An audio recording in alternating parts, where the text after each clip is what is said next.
incerteza em saber se o Exame Nacional do Ensino Médio, o Enem, será aplicado neste ano ou no início do ano que vem, tem gerado revolta nos estudantes, professores e entidades sindicais do setor. Segundo o comunicado do presidente do INEP, o Instituto Nacional de Estudos e Pesquisas Educacionais, Danilo Dupas Ribeiro, para o Conselho Nacional de Educação, a aplicação do Enem não está nas metas para 2021 por falta de recursos. Vale destacar que durante a pandemia, entre vetos e bloqueios, o Ministério da Educação perdeu 3 bilhões e 900 milhões de reais. A reportagem é de Larissa Borer. Na última semana, foi possível acompanhar uma série de problemas relacionados à educação no Brasil.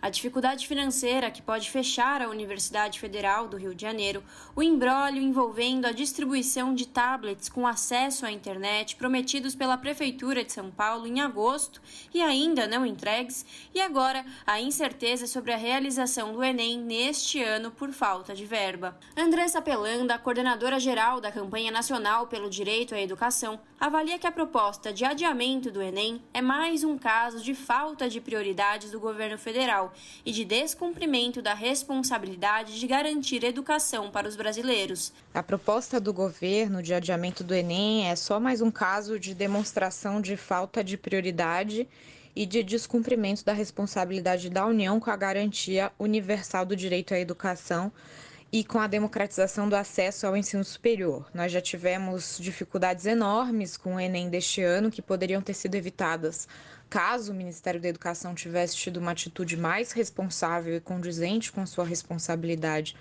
para com a coordenação com as secretarias de educação e a coordenação das políticas de avaliação e de ingresso ao ensino superior no Brasil, e se tivesse também ouvido os estudantes e as comunidades escolares. O Enem pode ser, mais uma vez, gravemente prejudicado pela falta de investimentos do Ministério da Educação, que tem, inclusive, realizado uma ação de aparelhamento do próprio INEP, que é o órgão que tem um corpo de servidores de excelência, mas que vem sofrendo com os retrocessos impostos por essa pasta. Neste segundo ano de pandemia, os estudantes têm encontrado muitas dificuldades para manter os estudos em dia. A principal delas é o acesso à internet. Em março deste ano, Bolsonaro vetou integralmente projeto de lei que previa a internet gratuita para alunos e professores da rede pública de ensino.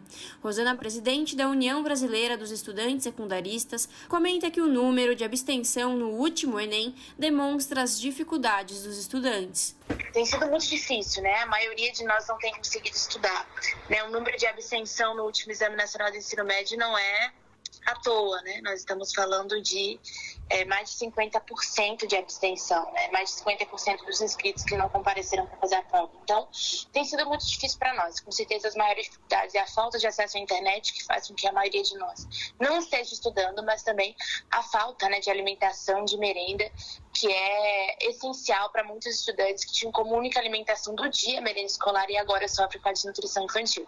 Então, tudo isso, mais o combo, enfim, de desorganização e irresponsabilidade tem feito com que os estudantes não consigam estudar. Matheus das Neves, que se formou no ensino médio no final de 2020 e este ano estuda para prestar vestibular, conta que o Exame Nacional do Ensino Médio é o início de um sonho e essa incerteza gerada pelo INEP causa preocupação e ansiedade. Falar sobre Enem é falar sobre sonhos de entrar na universidade, mas também sobre muito receio, né? Então, não bastasse a pressão natural que é ser vestibulando, não bastasse a ansiedade e a angústia normal, a gente vê um Ministério da Educação totalmente que virou as costas, sabe? E que toma decisões sem consultar os estudantes e que, mais do que isso, não dá respostas contundentes às nossas dúvidas, porque cada passo que o INEP e o MEC dão causa mais aflição na gente, mas mais do que isso, o Enem é uma ferramenta muito importante de democratização do acesso à universidade no nosso país, né? E o descaso com o Enem, esse desmonte do Enem, é muito complicado, né? Porque coloca em xeque, para além dos sonhos, mas também o respaldo, né, ao Enem, a importância do Exame Nacional para avaliar tanto a educação do nosso país quanto o seu mecanismo de entrada na universidade pública. Leandro Alves Oliveira, coordenador do Fórum Estadual de Educação e secretário-geral do Sindicato dos Professores do Ensino Oficial do Estado de São Paulo, analisa que os retrocessos em todos os níveis de ensino é um projeto dos governantes para acabar com a educação pública. Nós realmente estamos vivendo um grande retrocesso da educação pública em todos os níveis, municipal, estadual e federal.